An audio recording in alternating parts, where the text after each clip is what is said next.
ಎಲ್ಲೋ friends, ಎಲ್ಲರಿಗೆ ನಮಸ್ಕಾರ. Kannada life ಸ್ಟೋರಿನಿಂದ ಪ್ರತಿಯೊಬ್ಬರಿಗೆ ತುಂಬ ಧನ್ಯವಾದಗಳು. ಈ ಸ್ಟೋರಿ ಏನು ಅಂತಂದರೆ, ನಿಮ್ಮ ಲೈಫ್ ಈಸ್ ಬ್ಯೂಟಿಫುಲ್ ಅಂತಾರಲ್ಲ. ಸೊ ನಿಮ್ಮ ಲೈಫನ್ನ ತುಂಬ ಸ್ಪಷ್ಟವಾಗಿ, ಸ್ವಚ್ಛತವಾಗಿ, ಖುಷಿಯಾಗಿ ಲೀಡ್ ಮಾಡಿ. ಯಾಕೆಂದರೆ ಎಲ್ಲಕ್ಕೊಂದು ಜೀವನ ಇದೆ, ಒಂದೇ ಜಿಂದಗಿ ಇದೆ. ಆ ಜಿಂದಗಿನಲ್ಲಿ ಕಷ್ಟ ಸುಖ ಎಲ್ಲನೂ ಇರುತ್ತವೆ. ಸೊ ಹಾಗಾದ್ಮೇಲೆ ಮನುಷ್ಯ ಅಂದಮೇಲೆ ಯಾವಾಗೋ ಒಂದು ಸಾರಿ ಸಾಯ್ತಾ ಇರ್ತಾನೆ. ಬೇಗ ಸಾವು ಬರುತ್ತೆ, ಸಾಯ್ತಾನೆ. ಅದು ಕಷ್ಟನೋ ಸುಖನೋ ಅದು ಯಾವಾಗ ಬರುತ್ತೋ ಗೊತ್ತಿಲ್ಲ. ಬಟ್ ನೀವು ತಪ್ಪು ಮಾಡಿದಾಗ ಶಿಕ್ಷೆ ಅನುಭವಿಸಲೇಬೇಕು. ಹಾಗಂತ ಪ್ರಾಬ್ಲಮ್ ಬರ್ತಾ ಇದ್ದಾಗ ಆ ಟೆನ್ಷನ್ ತಗೊಂಡು ನೀವು ಯಾವುದೇ ನೆಗೆಟಿವಿಟಿ ಥಿಂಕಿಂಗ್ ಅನ್ನೋದು ಮಾಡಬಾರದು. ಸಾವು ಅನ್ನೋದು ನಿಮ್ಮ ಲೈಫ್‌ನಲ್ಲಿ ಸಾವು ಅನ್ನೋದು ಇದ್ದೇ ಇರುತ್ತೆ. ಹಾಗಂದಿದ ಮೇಲೆ ಯಾವಾಗ ನಿಮ್ಗೆ ಸಾವು ಬಂದಾಗ ಅದು ಎಲ್ಲಿದ್ರೂ ಕೂಡ ನೀವು ಯಾವ ಮೂಲೆ ಕುಂತರೂ ಕೂಡ ಅದು ಆಟೋಮೆಟಿಕ್ ಬರುತ್ತೆ. ಹಾಗಂದಿದ ಮೇಲೆ ನೀವು ಒಂದು ಪ್ರಾಬ್ಲಮ್ ಬಂದಿದೆ, ಆ ಸಮಸ್ಯೆ ಬಂದಿದೆ, ಆ ಸಮಸ್ಯೆಗೆ ಶಿಕ್ಷೆ ನೀವು ತಗೊಳ್ಳೇಬೇಕಾಗುತ್ತೆ. ಬಟ್ ನೀವು ಭಯ ಪಡ್ಲಿಕ್ಕೆ ಹೋಗ್ಬಾರ್ದು. ಯಾಕೆಂದ್ರೆ ನೀವು ಒಳ್ಳೇದು ಮಾಡಿದ್ರು ಸಹಿತಾನೆ, ಕೆಟ್ಟದ್ದು ಮಾಡಿದ್ರು ಸಹಿತಾನೆ. ಹಾಗಂದಿದ ಮೇಲೆ ಲೈಫ್‌ನ ಯಾಕೆ ನೀವು ಸೀರಿಯಸ್ ಆಗಿ ತಗೋಬೇಕು ಅಂತಂದ್ರೆ, ಎಲ್ಲಿ ಜಾಸ್ತಿ ಓವರ್ ಆಗಿ ನಿಮ್ಮ ಜೀವನ ಬಗ್ಗೆ ಕೂಡ ತುಂಬ ಸೀರಿಯಸ್ ಆಗಿ ತಗೋಬೇಡಿ. ಖುಷಿಯಾಗಿರಿ, ಎಂಜಾಯ್ ಮಾಡ್ರಿ. ಸೊ ಯಾಕೆಂದ್ರೆ ಕಷ್ಟಗಳು ಬರುತ್ತವೆ, ಸುಖ ಬರುತ್ತದೆ. ಪ್ರತಿಯೊಂದು ದಿನಾನು ಸಮಸ್ಯೆಗಳು ಬರುತ್ತವೆ. ಪ್ರತಿಯೊಂದು ವರ್ಷದಲ್ಲೂ ಕೂಡಂಗ ಯಾವುದೋ ಒಂದು ಪ್ರಾಬ್ಲಮ್ ಬಂದೇ ಬರ್ತವೆ. ಹಾಗಂದಿದ ಮೇಲೆ ಕಡಿತ ಕಾರಣ ಶಾಶ್ವತವೇ ಇಲ್ಲ. ಪ್ರಾಬ್ಲಮ್ ಇಲ್ಲದ ಮನುಷ್ಯನೇ ಇಲ್ಲ. ಕೆಲವೊಬ್ಬರಿಗೆ ದುಡ್ಡಿದ್ರೆ ಹೆಲ್ತ್ ಪ್ರಾಬ್ಲಮ್ ಇರುತ್ತೆ, ಕೆಲವರಿಗೆ ಹೆಲ್ತ್ ಪ್ರಾಬ್ಲಮ್ ಇದ್ರೆ ದುಡ್ಡು ಇರುವುದಿಲ್ಲ. ಇನ್ನು ಕೆಲವೊಬ್ಬರಿಗೆ ಮನೆ ಸಮಸ್ಯೆಗಳು ಇರುತ್ತವೆ. ಯಾವುದೋ ಒಂದು ವಿಚಾರಗಳು ಬೇರೆ ಇರುತ್ತವೆ.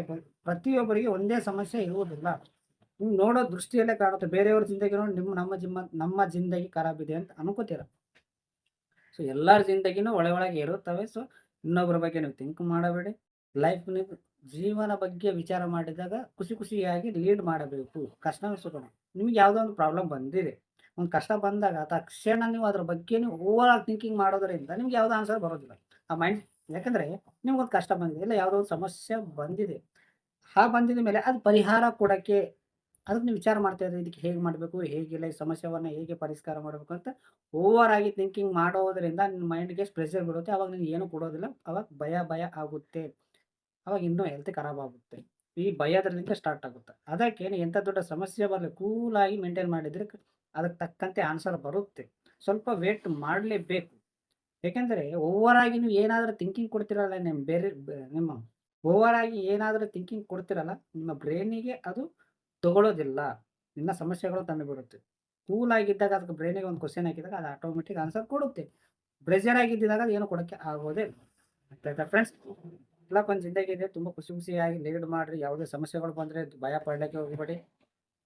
ಪ್ರತಿ ಒಂದು ದಿನ ಸಮಸ್ಯೆಗಳು ಬರುತ್ತವೆ. ಪ್ರತಿಯೊಂದು ವರ್ಷದಲ್ಲಿ ಏನೋ ಒಂದು ಸಮಸ್ಯೆ ಬರುತ್ತದೆ. ಈ ಸಮಸ್ಯೆ ಬಂದರೆ ಈ ಸಮಸ್ಯೆ ಕ್ಲಿಯರ್ ಆಗಿದಾಗ ಇನ್ನೊಂದು ಸಮಸ್ಯೆ ಬರುತ್ತೆ. ಇನ್ನೊಂದು ಸಮಸ್ಯೆ ಕ್ಲಿಯರ್ ಆಗಿದಾಗ ಇನ್ನೊಂದು ಸಮಸ್ಯೆ ಕ್ಲಿಯರ್ ಬರುತ್ತೆ. ಹೀಗೆ ಲೈಫ್ ಲಾಂಗ್ ಇದೇ ಇರುತ್ತೆ. ಅಪ್ ಆ್ಯಂಡ್ ಡೌನ್ಸ್ ಪ್ರತಿಯೊಬ್ಬರ ಜಿಂದಗಿನಲ್ಲಿ ಇರುತ್ತದೆ. ಸೊ ಜಾಸ್ತಿ ನೀವು ತಲೆ ಕೆಡಿಸ್ಕೊಳ್ಳೋಕೆ ಹೋಗ್ಬೇಡಿ. ಅದ್ರ ಬಗ್ಗೆ ಥಿಂಕಿಂಗ್ ಮಾಡಬೇಡಿ. ಕಷ್ಟಗಳು ಬಂದವ ಬರಲಿ. ಅದು ಒಂದಿನ ಅಲ್ಲ ಒಂದಿನ ಪ್ರಾಬ್ಲಮ್ ಸಾಲ್ವ್ ಆಗುತ್ತೆ. ಯಾಕೆಂದರೆ ಯಾವುದು ಶಾಶ್ವತವಾಗಿಲ್ಲ. ಅದು ಎಂಥ ದೊಡ್ಡ ಪ್ರಾಬ್ಲಮ್ ಆದರೂ ಪರವಾಗಿಲ್ಲ. ಸಾಲ್ವ್ ಸಾಲ್ವ್ ಅನ್ನೋದು ಇದ್ದೇ ಇರುತ್ತೆ. ಅದು ಆನ್ಸರ್ ಇದ್ದೇ ಇರುತ್ತೆ. ಪ್ರಾಬ್ಲಮ್ ಬಂದಿದ ಮೇಲೆ ಆನ್ಸರ್ ಇರುತ್ತೆ. ಬಹಳ ನಿಮ್ಮ ಮನಸ್ಸಿಗೆ ನೋವಾಗ್ತಾ ಅಂದಾಗ ನೆಗೆಟಿವ್ ಥಿಂಕಿಂಗ್ ಮಾಡೋದ್ರಿಂದ ಇನ್ನು ನಿಮಗೆ ನೋವಾಗುತ್ತೆ. ಸಮಸ್ಯೆಗಳು ಇರುತ್ತವೆ. ಎಲ್ಲರ ಜಿಂದಗಿನಲ್ಲಿ ಇರುತ್ತವೆ. ಎಲ್ಲರ ಜೀವನದಲ್ಲಿ ಕೂಡ ಬಹಳ ದೊಡ್ಡ ಸಮಸ್ಯೆ ಇರುತ್ತವೆ. ನಿಮಗಿನ್ನ ಜಾಸ್ತಿನೇ ಇರುತ್ತೆ. ಬಟ್ ಅವ್ರು ಹೇಳ್ಕೊಂಬೋದಿಲ್ಲ, ನೀವು ಹೇಳ್ಕೊತಾ ಇದ್ದೀರ. ಅವ್ರು ಥಿಂಕ್ ಮಾಡ್ತಾ ಇಲ್ಲ, ನೀವು ಮಾಡ್ತಾ ಇದ್ದೀರ. ಅಷ್ಟೇ ಡಿಫ್ರೆಂಟ್. ಸೊ ಯಾವುದಕ್ಕೂ ತಲೆ ಕೆಡಿಸ್ಕೊಳ್ಳೋಕೆ ಹೋಗಬೇಡಿ. ಇರ್ಲಕ್ಕೆ ಒಂದು ಜಿಂದಗಿ ಇದೆ.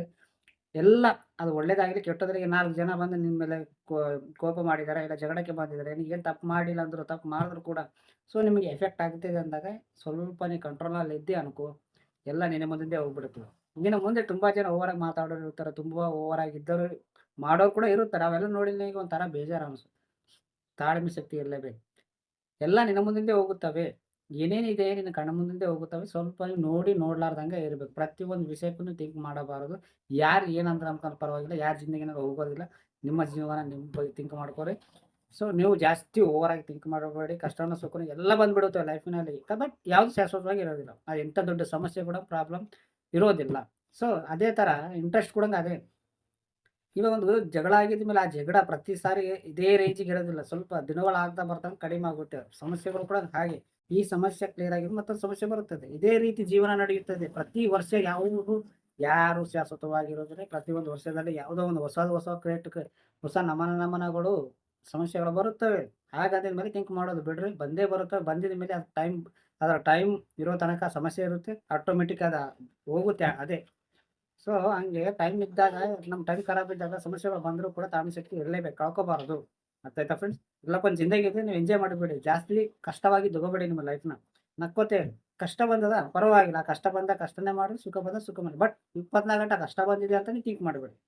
ಅರ್ಥ ಆಯ್ತಾ ಫ್ರೆಂಡ್ಸ್? ಸೊ, ಇಲ್ಲಿವರೆಗೂ ನೀವು ಪೂರ್ತಿ ಕೇಳಿದ ಪ್ರತಿಯೊಬ್ಬರಿಗೂ ತುಂಬಾ ಧನ್ಯವಾದಗಳು. Thank you so much.